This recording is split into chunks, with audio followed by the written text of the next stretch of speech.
Welcome back to Sidekicked, a Marvel Champions podcast where we are all about the allies. We'll teach you who they are in the comics, discuss their card or cards, and what kind of decks they might be played in. I'm one of your hosts, Earth Twister, and with me is... Levi Lewis. Levi Lewis. What's going on, man? Do we have Not much. Jason? Jason, are you there, man? Where you at? Levi, do you know where Jason's at?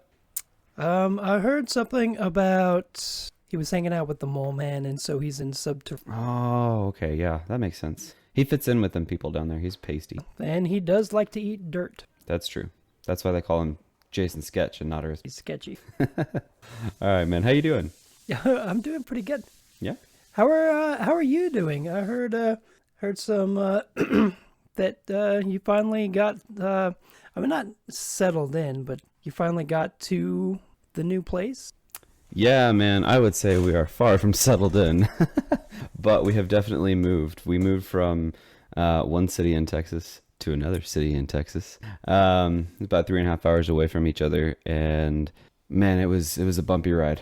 Let me tell you. Yep. When we that's not even halfway through Texas. So yeah, it's not even halfway through Texas. It's crazy. That's just to give good reference to people that have never been all the way through Texas. Yeah, it's at least a 15-hour drive to go from Point Tyler to Point El Paso. Something like that. Something like that. Yeah. Yeah, just from, I know it's 8 hours approximately, just from here to El Paso. Pretty 8 hours, wild. you said?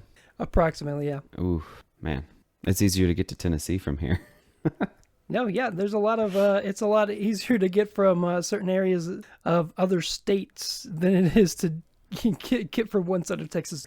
That's crazy. That's crazy, man. But so on our way down, we were trying to make sure that we had daycare nailed down for our kids because we got 2 boys, and we're like, we got to make sure we get it nailed down. We'd applied for daycare. We thought it was great, and they had told us that they would have availability starting this week. Well, on the way down, I called just to make sure because we hadn't heard anything from them, and they said, "Oh yeah, you're good to go, except you can start January 5th." That's like a whole month. So we, my mother-in-law has been very gracious, and she has been able to stay with us until January 5th to make sure that the boys are well taken care of during the day. Because my wife, she works from home, so while that's great, she can't get any work done when the kids are there. So sure, we've been very blessed to have our mother-in-law who's staying with us, which is great. But then on top of that, when we arrived to the house, it was completely dirty. It was so gross. You would feel like all kinds of grime and dirt underneath your feet if you walked barefoot. And I like to walk barefoot around my house. And if I heard that's the type of carpet that Jason likes to step on. Bro, it's not even carpet. It's all vinyl and hardwood. The flooring, but the flooring that Jason likes. That's why he's always wearing sandals. Carpet. Yeah. Well, so you could walk from one point of the house to like 5 steps away and your feet would be black. Like it was so bad. And so Nice. when we got here, we had to clean everything, and we were walking around the house doing the inspection because you're supposed to do an inspection, and there's like holes, like not deep holes, like they don't go all the way through the wall, but there's holes in the walls. The previous tenant had like nails and screws all over the place. There was an open junction box underneath one of the cabinets. The dishwasher doesn't work. No. Yeah, it's not great. And we didn't have heat when we first moved in. No heat. Fortunately, we live in Texas, and yeah, I was about to say. Bad. I mean, luckily, it's not that cold. Yeah. But fortunately, we were finally able to get a hold of our landlord, and he fixed the heat for us, and he's promised to get us a new dishwasher. We'll see how that works out, but it was a rough start. So, that sounds like that. Yeah, we're on the up and up though. We've got a few boxes unloaded, and we're realizing that we don't have a ton of storage space, but we've got a ton of living space. So we'll fill some of that living space with storage containers of some kind or another. But yeah, so that's me. Hey, do you have a story of things that you've been playing recently? No, I do not. I've been playing the Game of Life and Clash of Clans. That's what I've been playing recently. But I do have a funny little story that did happen today. So today I get home and I find out as soon as I get home, and it had just happened like right after I got, or right before I got home, one of my dogs happened to escape our backyard. Oh no. And so I was like, well, just give me a minute. I'll go looking for him. Just I can't do it. I just got home, and I was like, well, because I first, I was trying to see like how he got out, and I figured out pretty quickly something happened with our gate, and he got out of our gate. And I was like, okay, so he got out into our back alley. I'm like, okay, I'm gonna drive through this alley and see if I can't see him back here somewhere. Because if not, hopefully somebody calls the number that's on his tag. So I drive through the alley and I get to my neighbor's backyard, and I look over and I just happen to see a small little dog hanging out in their backyard. And at first I'm just like, I was like, wait a minute. No, I think that's my dog. And so I back up a little bit and I look again and I call out his name. His name is Tex, because obviously in Texas. And sure enough, it's him. And I have to, call him over, and I finally get him, and he's shaking. He's, super scared. I don't know if he was shaking because he thought he was in trouble, or because he was scared because he didn't know how to get home. Because I know that he heard us calling him from our backyard because of where he was at, like he could hear us. So one way or the other, but yeah, we got him home, and once he finally got into the house, he was fine. But I mean, we're not happy that you escaped, but we're happy that you're here. Yeah, man. Well, glad you got your dog back. That can be scary. We growing up, my brother Jason and I used to have 2 dogs, and they would escape the backyard like all the time. But it stopped being a problem because they would escape the backyard. And the first couple of times we would chase after him. Jason would get on his bike and I would run, and we would chase after the dogs, but we would end up doing a loop. We'd go all the way around the block and right back to the back gate. So eventually we just let our dogs take themselves for walks, and it's great. Yeah, what's funny is normally, so I have 2 dogs. I have a Corgi and a Chihuahua. The Chihuahua's the one that got out. The Corgi normally will just come to, like, he'll walk. It doesn't matter where he gets out at. He'll walk to the front door, and he'll just hang out there until we have figured out that he's gotten out. The Chihuahua, on the other hand, he likes to just roam. Are they, I guess they're inside dogs mostly? Mostly because they're so tiny and cannot fend for themselves for anything. Corgis are cute. Yes, but very annoying. No, he's wonderful. He's my Corgi. His name is Flash, and he is the best dog I've ever. Is he the fastest dog alive? No, he's very fat. So he's the Flash from the Bizarro universe. No, he's the Flash from Zootopia. Oh yeah, the sloth guy. Yeah, Flash, 100-yard dash. Have you seen Zootopia 2? No, have you? No, I have. I want to though. No, I want to too. I don't know if you remember this or not, but in the original Zootopia, in the first one, there's I think it's an after credit scene where Judy Hopps is, they come across the car, the big SUV that was driving too fast earlier in the movie. They actually pull it over, and it's Flash that was driving. It's hilarious because he works for the DMV. Exactly. Oh man. Okay, so Jason sent us these texts earlier today. He was really excited. Earlier today and earlier this week. Something about our mailbag. Do you wanna check that out and read the first one? Yeah, so I'll read some of these. So the first one, hopefully I'm same one you. Okay, yeah. So if I'm not wrong, I believe this is the first one. It was actually my buddy. His name is Michael Klopfer. And he commented, I was in the last episode that we released, but not the last episode in continuity. I talk about him. So he commented on one of our episodes. He said that Hulk was my favorite character growing up. The whole time I was listening to this one, I was thinking about different Hulk personalities, like Joe Fixit, the personality he had while working as a leg breaker for the Vegas mob, or the Maestro, the future version of the Hulk who takes over the world. Good cast. Well, okay. Michael, good comment. Great comment. Yeah, I don't know that much about the Hulk. All I know is from the old cartoons, where he obviously gets gamma radiated, and then also the Marvel Cinematic Universe, but beyond that, he smashes. Well, yes. I mean, that's all you need to know, right? Sure. There's the judgment stare. Okay. All right. So it looks like we have a few other comments. I'll read the next one. I think this is the next one anyways. From the Steggy. Is that what you're looking at too? Or did I miss one? Well, there's one above it by Solo Marvel Champion. Do you see that one? I'll read that one. Go for it. So Solo Marvel Champion, Mr. Solo himself. My physical card says response. He's talking about the episode where we realized that the Iron Fist card, Iron Fist card, is some of them say response, some of them say interrupt. His says response, but I never noticed and used it as an interrupt. Knock off the tough, then deal damage, even better with an attack bonus, of course. Oh, yeah. Which is what we decided it did because it was an interrupt, right? Yeah, it's supposed to be. They decided that it... That's right. Cool. That's a very... Thank you for the comment, Solo. The Steggy commented and said, 1, there's no shot that Sabretooth appeared in Iron Fist before Wolverine. That's absolutely crazy to imagine. Yeah?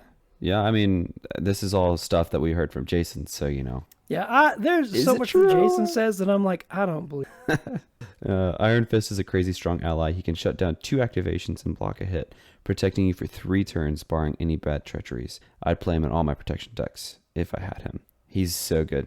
I love using him in my protection decks when I want to play something like a stun lock. And I'm glad to see that I got some support in there. Y'all were both kind of hating on me a little bit. But I guess he came with Doctor Strange, right? So are you having a hard time finding Doctor Strange, Steggy?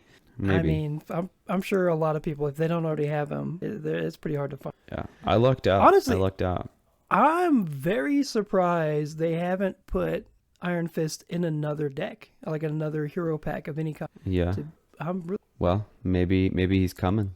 Maybe. I mean, there's a lot of the like Defender type stuff is starting to come out, and so we got Monkey. This... Yeah. Go ahead. Yeah, Monkey said something here. He said, only partway through at the moment, but man, with the Iron Fist was pretty entertaining. It was the first time I saw Dave Bautista act. It's definitely not a great movie, but it's fun. Glad someone else is aware of this hidden. Also, congrats on the master, Monkey. I don't remember that movie reference at all. The Man with the Iron Fist? Yeah, did you talk about that? I did talk about it. Oh, man. Maybe it was when I wasn't paying attention. Yeah, I didn't realize that Dave Bautista was in that movie. It's been a really long time since I've seen it, but that's cool. That was, Dave Bautista is, Drax, yeah? Or was Drax? He's the actor that plays Drax. Okay. I do know that something that he has said is that he would have liked to explore more of the Drax character as an actor, but I think from what I understand is that he decided he didn't want to really play Drax anymore because, I mean, he was getting a little bit older. And yeah, there's a lot of, like, whenever you play a character like that, there's a lot of physical stuff that you got to do. And yeah, there's, what are they, stunt doubles, but there's only so much that stunt double. Yeah, that's true. I don't know. I mean, it must have taken a ton of physical effort to learn the art of standing so very still that he's invisible. Oh, yeah. I don't know, man. Years. That's one of my favorite lines. Was that from the volume 2? I want to say it was 2 because I think it is from 2 because I'm pretty sure that's the same one that has, because I want to say Mantis. I mean, I know Mantis is in the second movie, but I want to say like Mantis is in that, either in that scene or like right after that scene. Yeah, I'm not 100% sure. It's either Quill and Gamora talking to each other, and then Drax comes in, or it's Quill and Mantis. But I just remember he's trying to eat a nut, but and they're like, Drax, what are you doing there? You cannot see me. I have mastered the art of moving so incredibly slowly that I am practically invisible to the eye.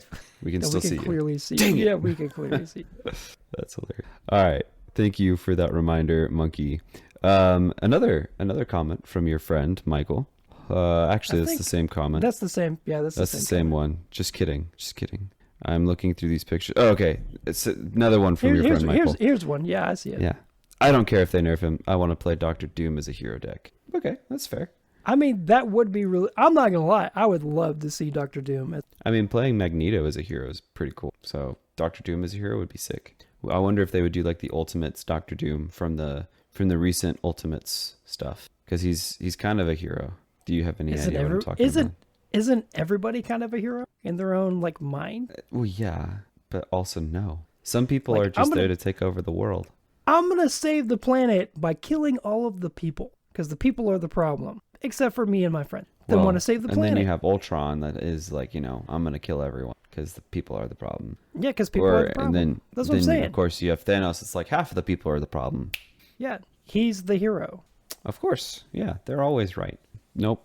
And so here's another comment by Monkey. Once again, this is a very long comment. That's great. I'm going to take my time reading this. Yeah, I'm excited to read it.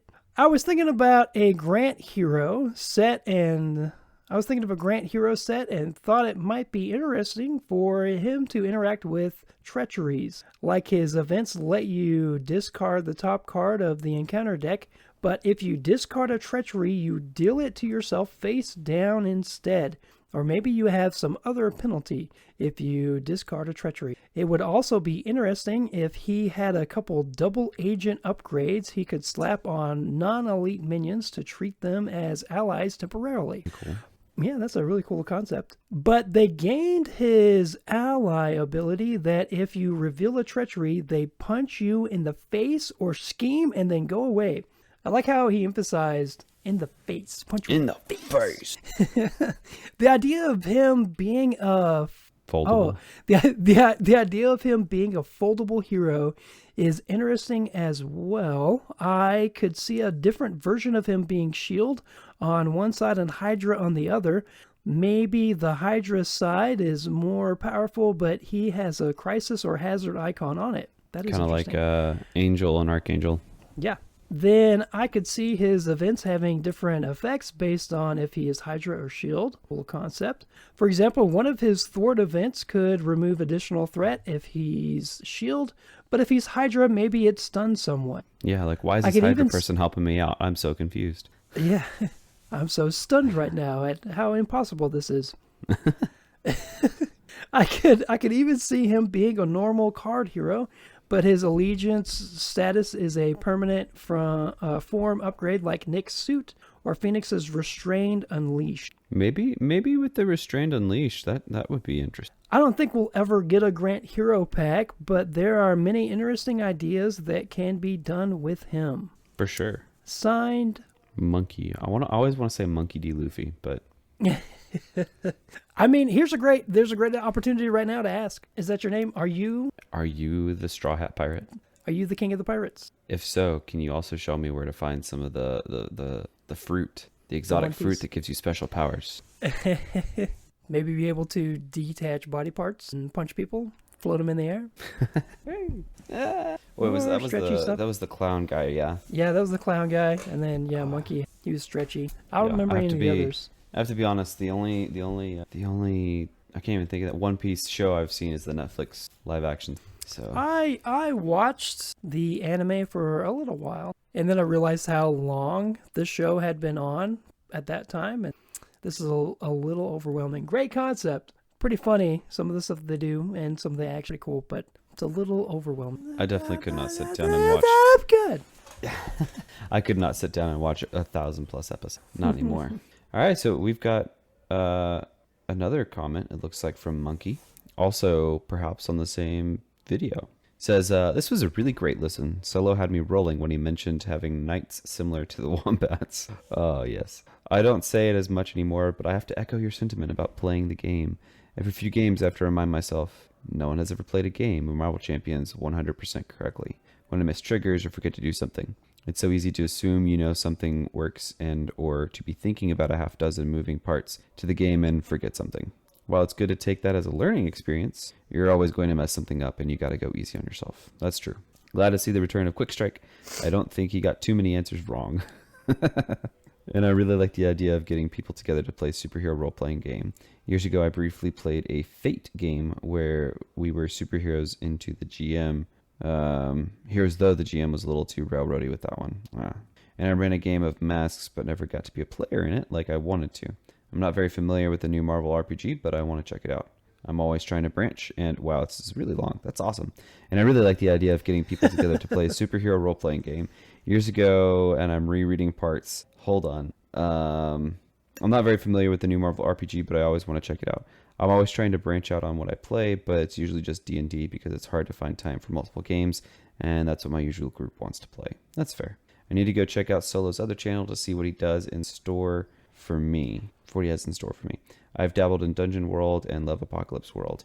My feed isn't nearly as much RPG content as I would like, so I need to add another source to it. Thanks for coming on the show. Yeah, absolutely, Solo. Thanks for coming on the show, man. That was a really fun episode. I think that was one of our longest recording sessions too. It was like 2 or 3 hours or something. Yeah, like it was that. like I think the episode, whenever we released it, I think it was 2 hours, and then I think when we recorded it, I think it was like yeah, dude, it was like something wild. We were having too much fun. It was it was insane. That was great. You want to read Solo's reply? I don't know if I have the whole reply here. I don't think I do either. Okay, well, we'll have to save that for later. Yeah, we'll save that for when Jason gets back. We'll have to save that one. Okay, so moving on. Let's get back to the main reason we're here. And I have to say, I'm really, really stoked for today's episode because why is that? We are talking Marvel Champions and Allies, of course, but we are talking also about the one and only Hawkeye. Who? Hawkeye. Cares. Oh, man. Shot to the heart. Oh, man. Okay, I do care. I'm just letting you know right now, before I go any further, I do a lot of reading, specifically ancient philosophy. And my favorite ancient philosopher was this really cool guy named Facetious. So you're being facetious. The best part about me telling people that is I can tell if people get it immediately or not. And I have to say, Jason, I had to explain it to him. He didn't get it. He's just not as facetious as I am. He is not, no. Oh, man. Okay, so I say the one and only Hawkeye. I get it. There's another Hawkeye. What I mean is we're talking about the one and only Clint Barton Hawkeye. The real, true Hawkeye. The only cool Hawkeye out there. We're not talking about Kate Bishop? No, we're saving Kate Bishop for later. So get Kate Bishop out of your mind. It's okay. Clint Barton. What's that? I mean, I will say I do know some pretty cool stuff about Clint, but go ahead. Okay, well maybe you can add to what I've put here. But let me tell you something. For whatever reason, Hawkeye is my absolute favorite hero of all time. I'm not 100% sure why. He just clicks with me. I think it has something to do with the fact that he's not flashy. You know, he's not like got superpowers or a lot of money to have a suit of armor or something that he can fly around in. But he's just so cool. He's just a cool guy. Yeah, he's cool. He's just a cool guy. And I mean, he doesn't have any superpowers, but he's the king of the bow. Like, he's just really good. He's like Robin Hood, you know? I mean, he doesn't have superpowers, but he's supposed to be able to almost always hit his... Yeah. So, speaking of Hawkeye... Kind of like Deadpool, but anyways, go ahead. I know you said you were being facetious earlier, but how do you actually feel about Hawkeye?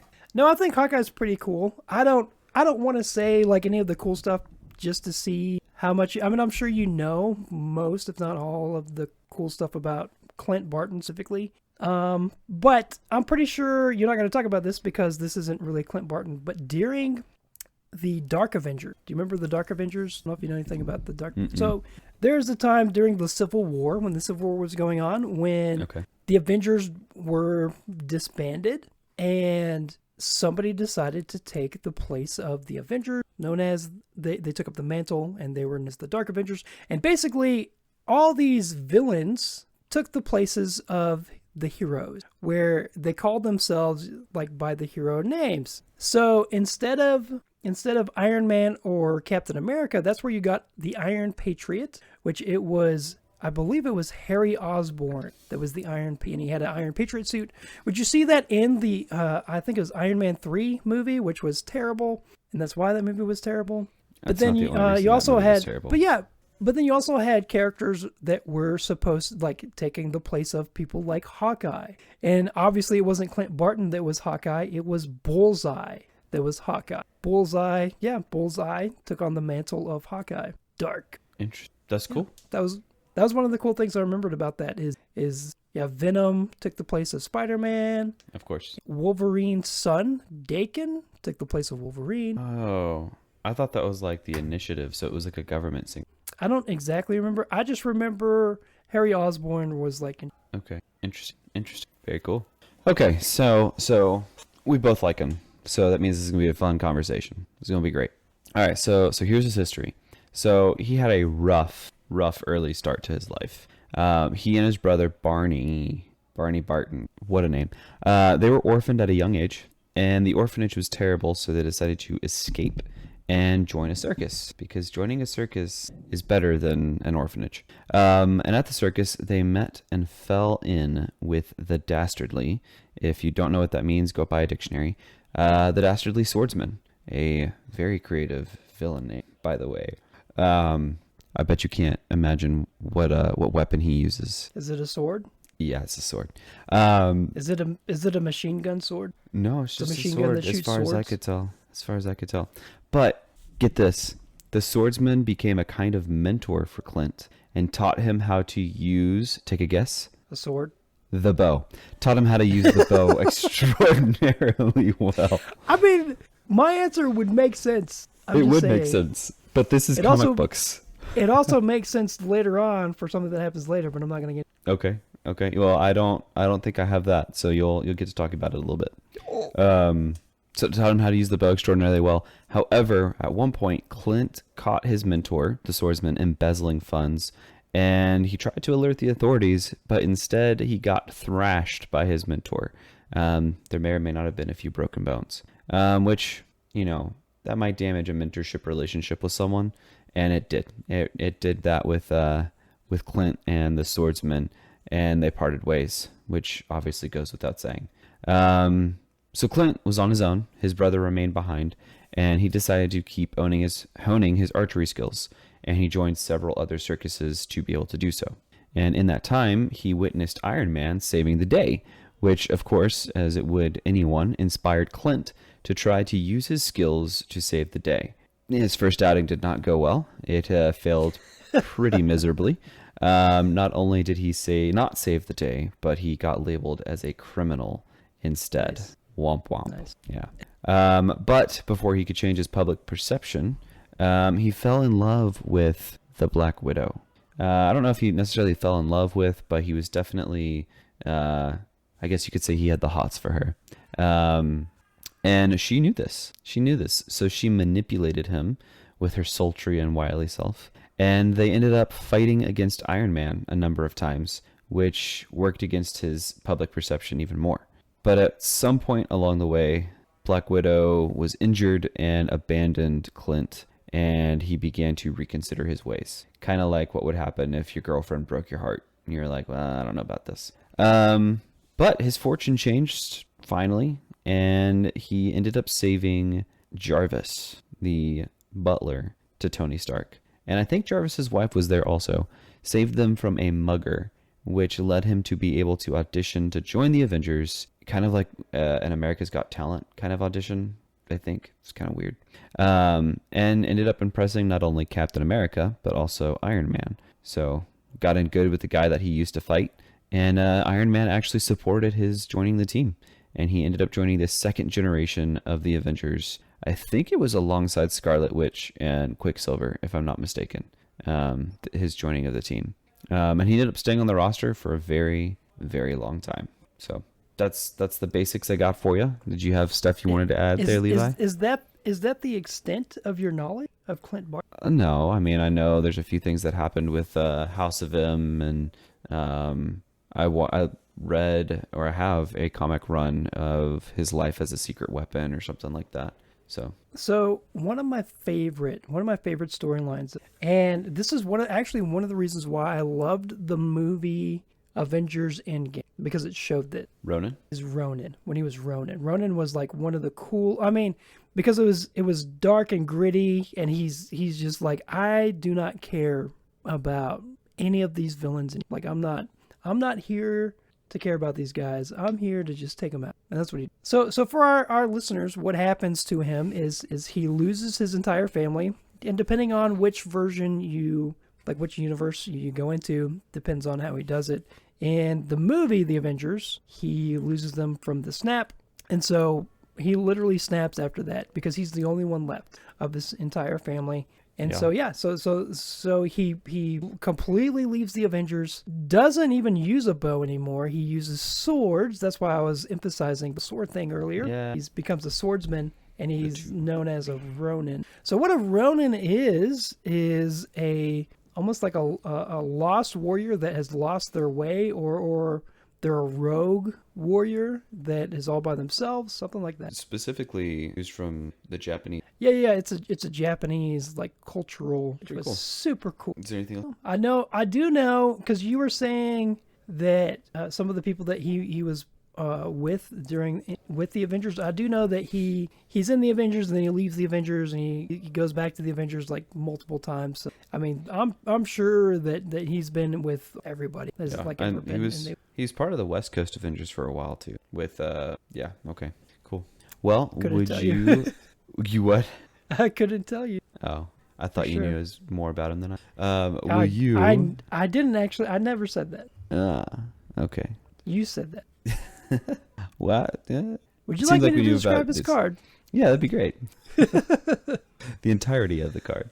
So Hawkeye, the ally card, anyways. The Clint Barton Hawkeye ally card. He is a leadership card. It is a 3 cost, 1 thwart, 1 attack. He has a lightning resource and he has 3 HP on him. And his text, so his trait is he is an Avenger. And his text says, Hawkeye enters play with 4 arrow counters on him. And he has a response. After a minion enters play, remove 1 arrow counter from Hawkeye.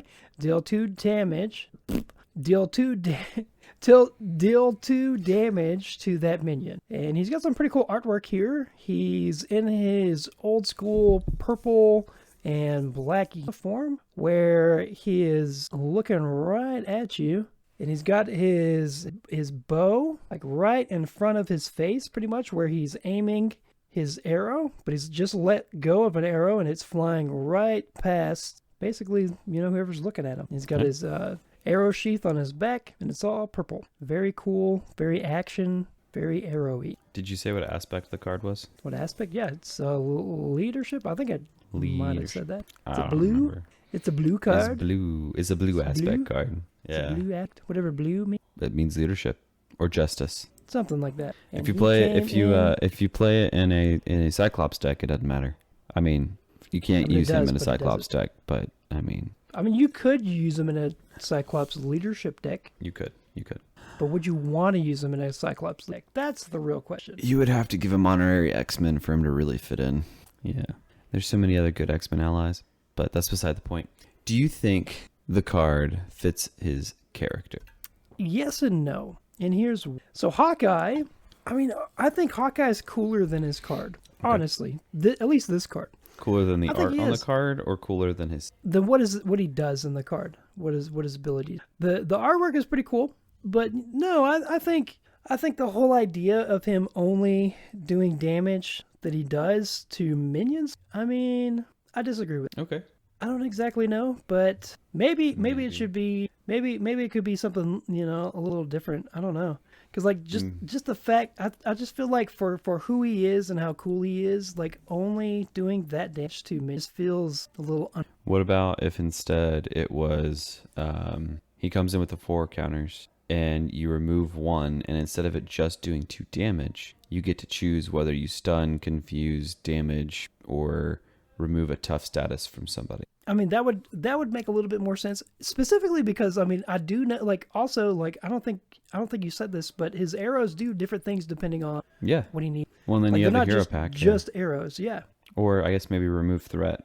So instead of removing toughness, you get to remove threat. Yeah, so just something like that, but just whenever that's maybe a different trigger of some kind. And I'm not saying that this is a bad card by any means. This is a pretty good card.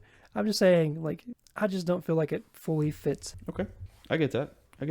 Yeah, after talking about it a little bit more, I think I'm with you there. Yeah, I think that they could have designed it a little bit differently so that it would fit better. But he was a core set card. Oh yeah, like he was. Yeah, he's one of the very first cards that. Yeah. So they were new creating. So maybe they didn't have.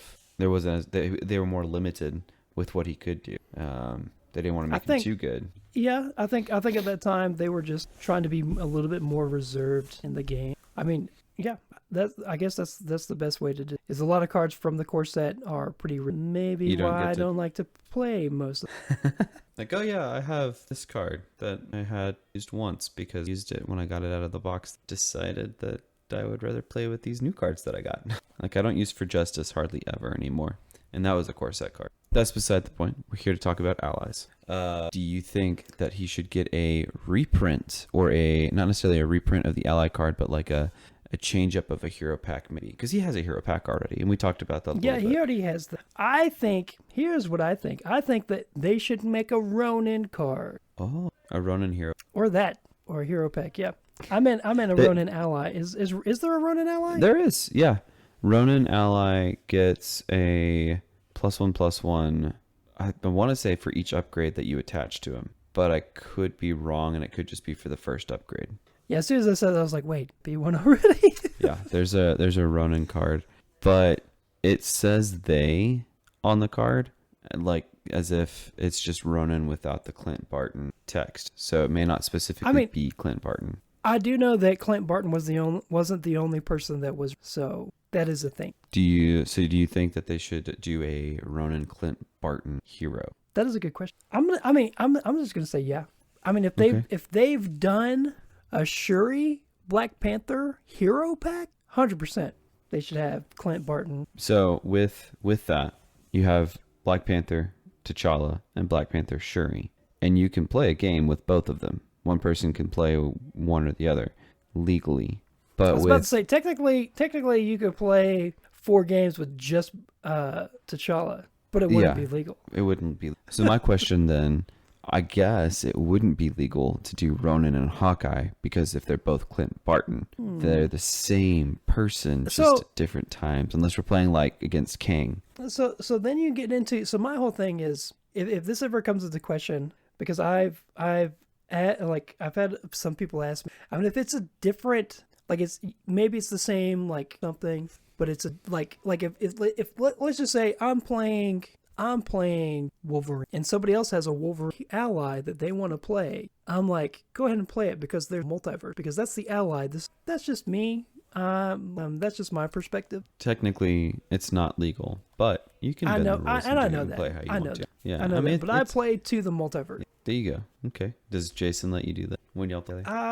I'm gonna say no. But normally I know who he's playing. I will keep whoever his hero is out of my ally pack. All right. So our final task here. How do you think Hawkeye should have a hero pack?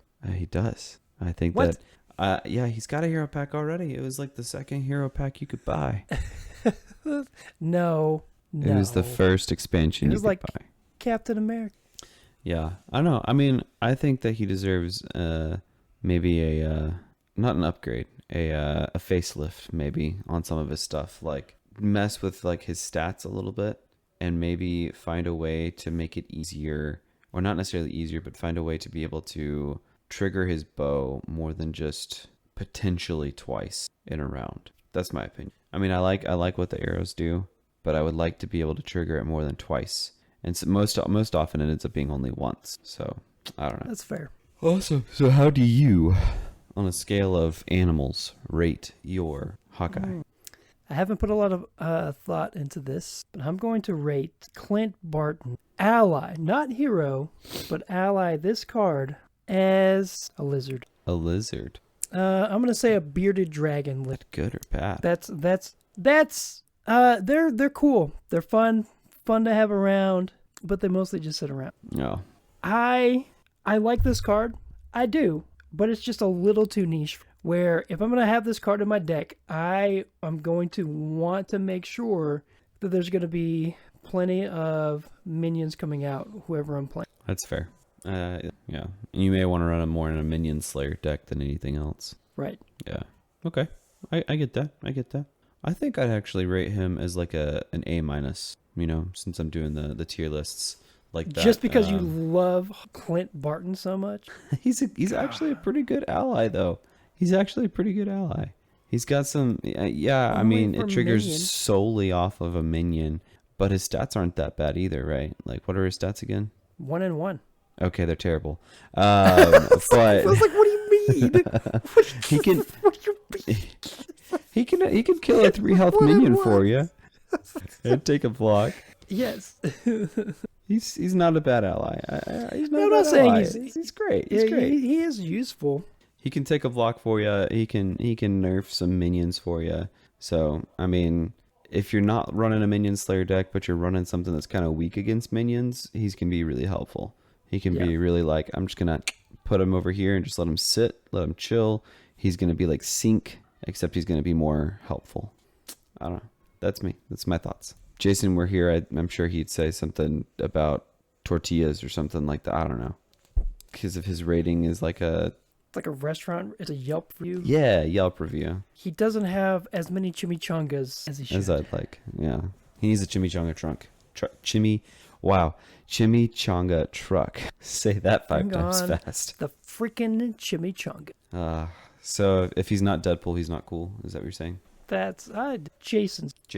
We're putting words in Jason's mouth. Yeah, because he's not here. He should have been here. He should have been. Well, anyways, I have been Earth Twister. Stay twisted. And I'm Levi Lewis. Emma Stone, go out with...